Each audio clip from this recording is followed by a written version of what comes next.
અને બધાની ભાત ખાઈ જાય છે, સદા સદા ઉપવાસી છે. તમે સાંભળેલું છે, દુર્વાસા બધાનું ખાઈ જાય છે.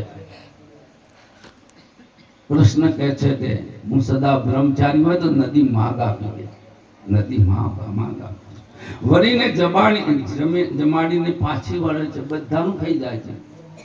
ત્યાં તો નદીમાં પાણી હતું એવું થઈ ગયું. એ વખત કે છે કે જાઓ એમનાને કહી દે કે દુર્વાસા સદા ઉપવાસી છે. શું છે? નદીએ માંગ આપ્યો. આવા તો બધી ગહન ને ગોપ્ય છે. આ જ્ઞાન બધા ગ્રંથોમાં છે અને આ જ્ઞાન આપણા સદગુરુના બોધમાં પણ આવે છે.